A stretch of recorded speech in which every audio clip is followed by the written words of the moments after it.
नमस्ते everyone, Monika astrology में आपका बहुत बहुत स्वागत है। आज हम चर्चा करेंगे कन्या लग्न की।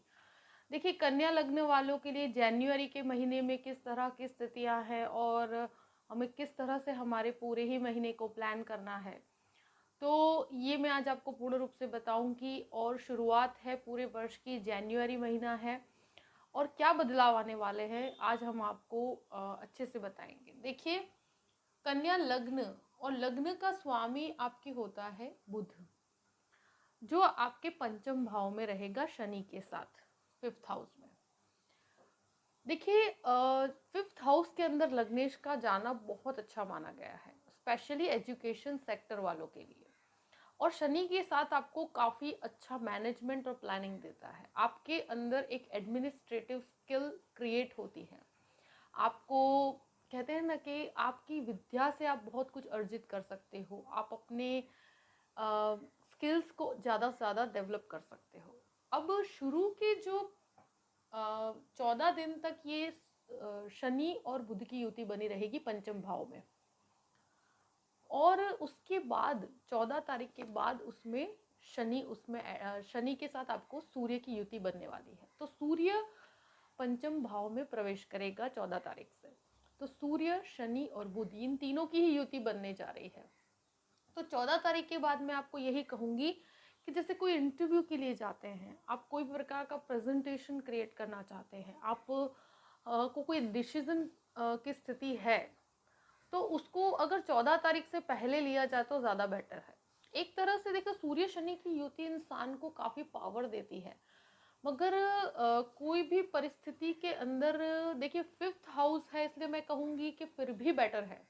6, 8, 12 में होता तो और भी ज़्यादा प्रॉब्लमेटिक सिचुएशन होती। अभी इसमें इम्प्रूवमेंट है, आपके कार्य में इम्प्रूवमेंट है, परिवर्तन दिखा रहा है।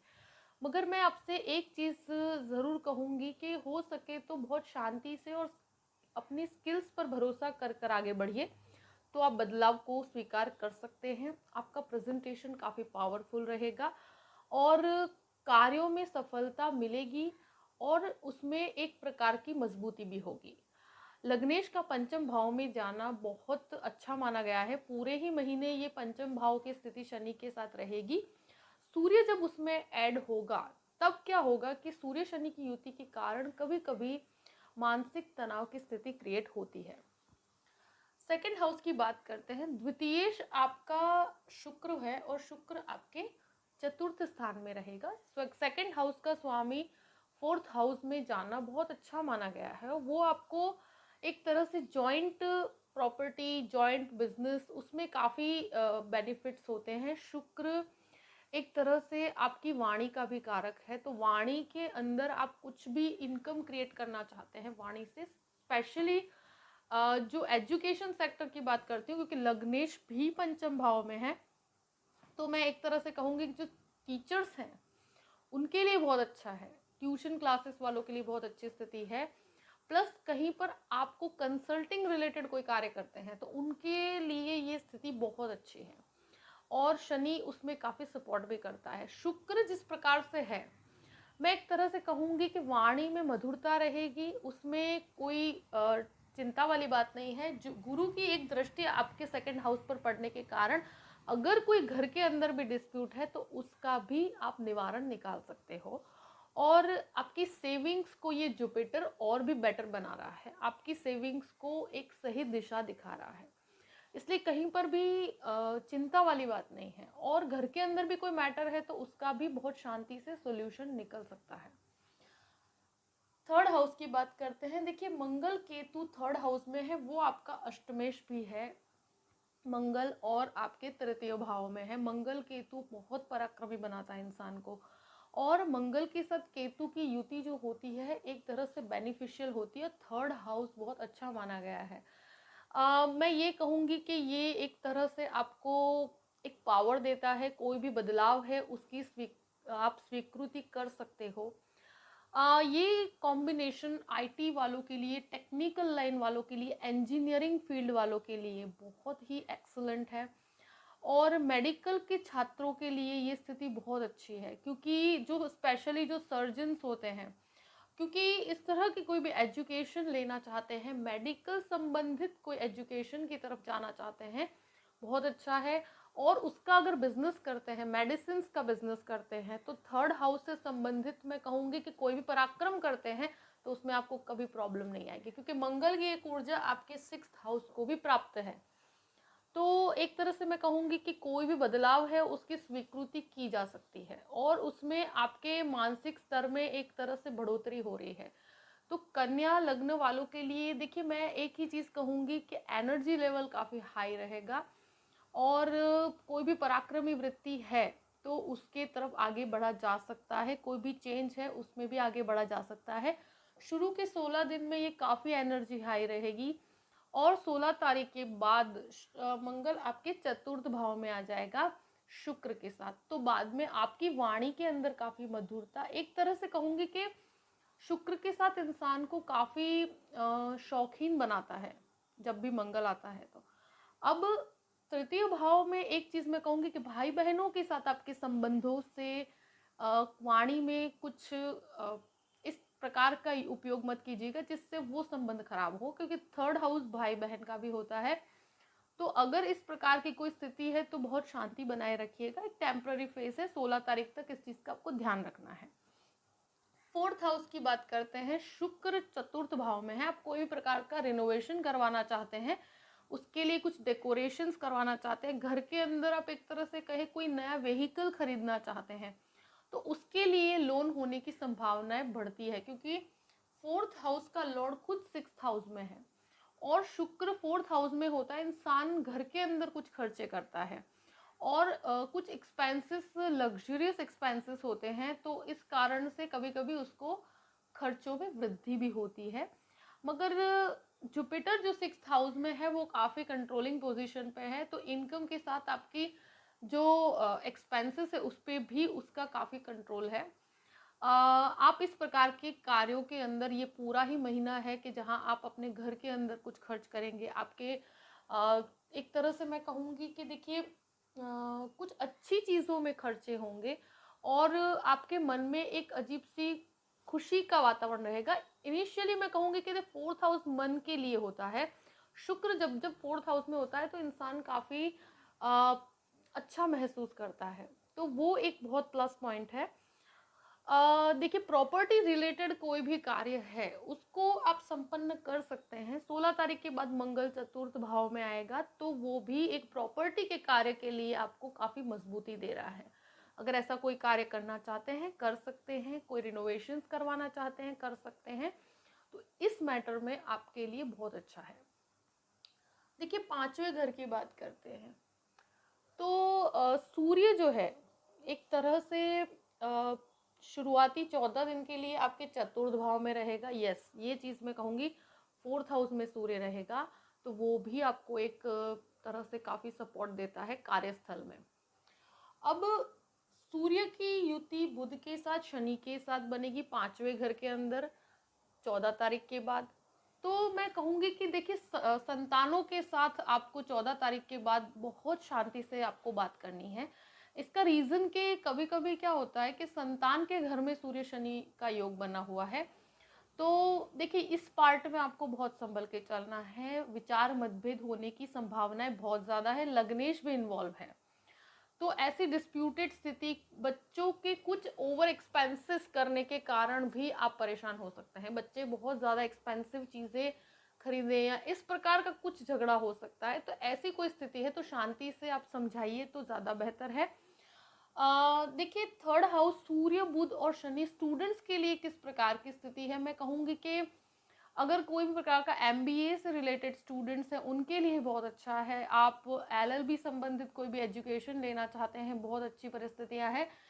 अगर कोई लव मैटर है तो मैं कहूँगी कि 14 तारीख के बाद बहुत शांति बनाए रखिएगा। विचार मतभेद हो सकते हैं, डिस्प्यूट्स हो सकते हैं, और सूर्य शनि 5वें घर के अंदर कभी कभी इंसान को ब्रेकअप्स भी देते हैं, तो बहुत शांति से कार्य कीजिएगा। इस चीज़ को बहुत संभल के रखिएगा, क्योंकि लग्नेश भी इन्वॉल्व है, तो आपके कहे हुए शब्दों के कारण कभी कभी क्या होता है कि बहुत छोटे से मैटर से प्रॉब्लम बढ़ जाती है। तो इसमें खाली ध्यान रखने की ज़रूरत है। पिछले 15 दिन अगर आप प्रॉपरली प्लान करके चलेंगे, अच्छे से चीज़ों को मैनेज करके रखेंगे और आप मेंटली तैयार रहेंगे, अगर पीसफुली हैंडल कर सकते हैं रिलेशंस को, तो फिर कोई प्रॉब्लमेटिक नहीं, टेम्पररी फेज है।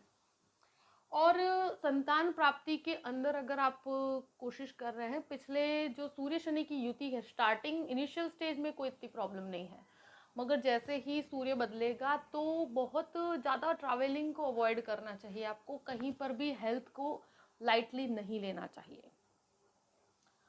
सिक्स हाउस की बात करते हैं तो देखिए, सिक्स लॉर्ड तो खुद पंचम भाव में है, और गुरु सिक्स हाउस के अंदर कभी कभी थायराइड जनित समस्याएं देता है, वजन बढ़ने की समस्या हो सकती है, प्लस ये जो जुपिटर एक तरह से आपको सेविंग्स को देखता है, आपके एक्सपेंसेस को देखता है, आपके fifth six sorry 10th house को देखता है।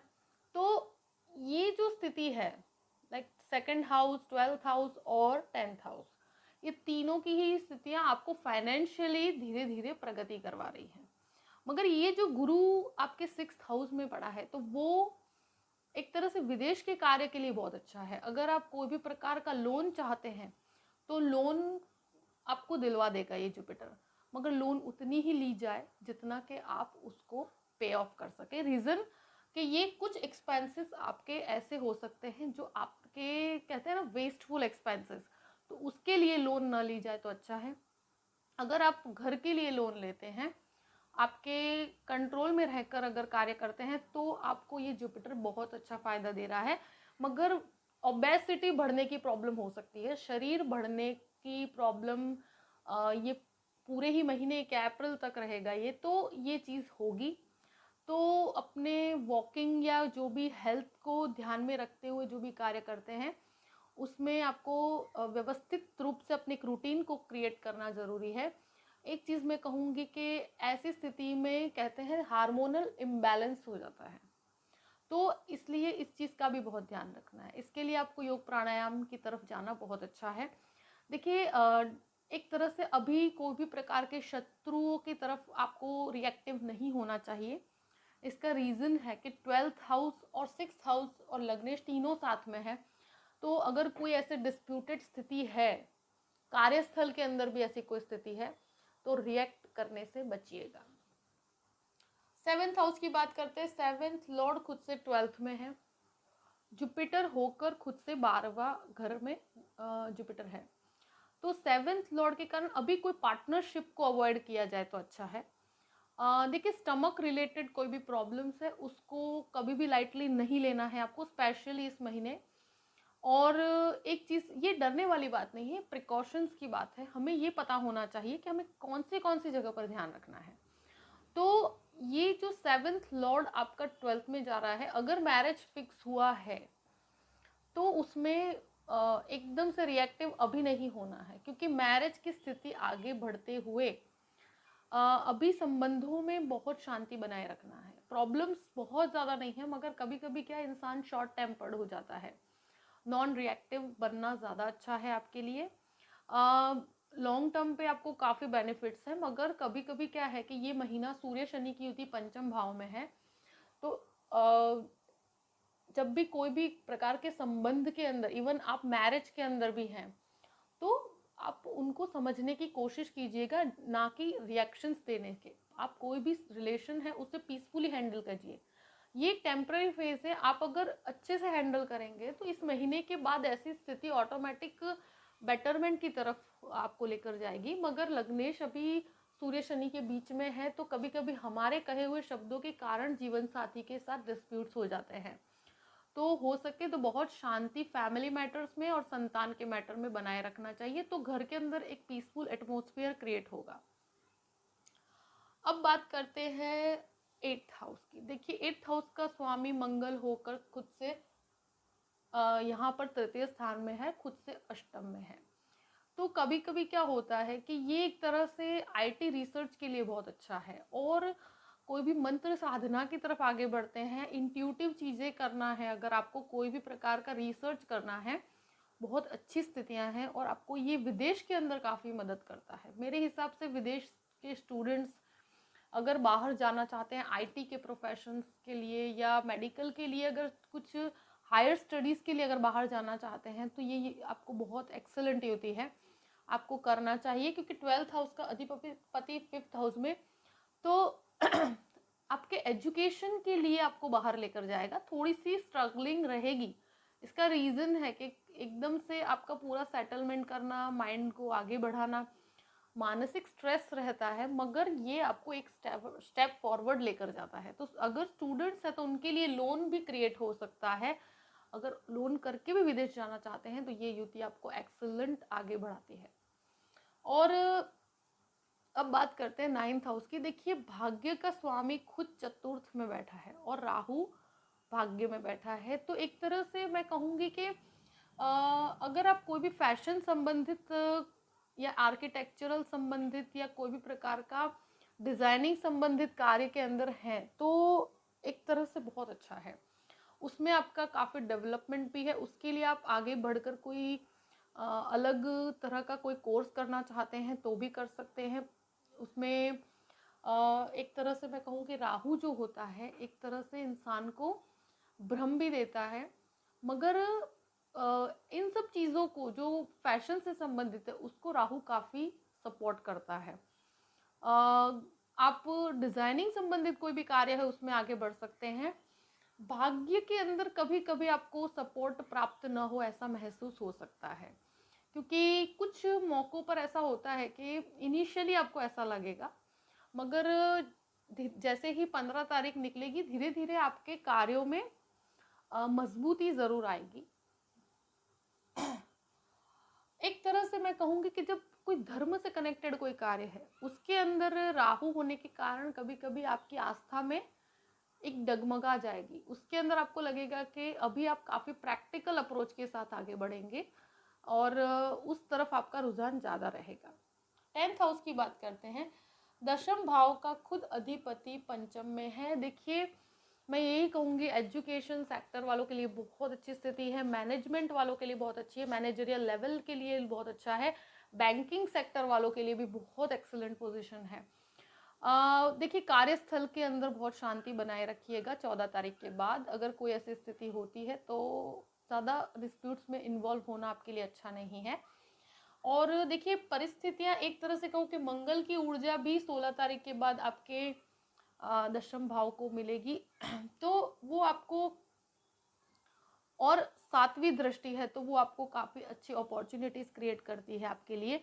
शुक्र भी दशम भाव को देख रहा है, गुरु भी दशम भाव को देख रहा है, तो बेनिफिट्स तो बने हुए हैं, अपॉर्चुनिटीज़ बनी हुई है, कोई बदलाव है उसकी स्वीकृति कर सकते हैं, उसमें कोई चिंता वाली बात नहीं है। बस अपने आसपास के जो कलीग्स हैं या आसपास के लोग हैं तो उनसे ज़्यादा बहसबाजी करने में आपका डेवलपमेंट कम होगा, तो बस शांति बनाए रखिए और हो सके तो अपने लक्ष्य पे आप फोकस रहकर आगे बढ़ेंगे तो बहुत अच्छा है। वैसे कन्या लग्न वाले बहुत स्मार्ट होते हैं, वो अपने कार्य को कैसे प्लानिंग के साथ करना और बहुत अच्छे से वो रिलेशंस को भी मेंटेन करते हैं, ये चीज़ मैंने देखा है। अब 11वें भाव की बात करते हैं तो देखिए, 11वें भाव के ऊपर शनि की पूर्ण दृष्टि बनी हुई है, एक तरह से बुध की भी दृष्टि बनी हुई है और सूर्य की दृष्टि भी पड़ेगी, तो लाभ में वृद्धि करवाती है। चंद्रमा लाभ का अधिपति है जो अलग अलग राशियों में भ्रमण करेगा, उस प्रकार से आपको लाभ प्राप्त होगा, तो उसमें कोई चिंता वाली बात नहीं है, लाभ आपको हर तरह से बना हुआ है। 12th हाउस का अधिपति खुद सूर्य बन के पहले चतुर्थ घर में रहेगा, उसके बाद आपके 5th हाउस में चला जाएगा।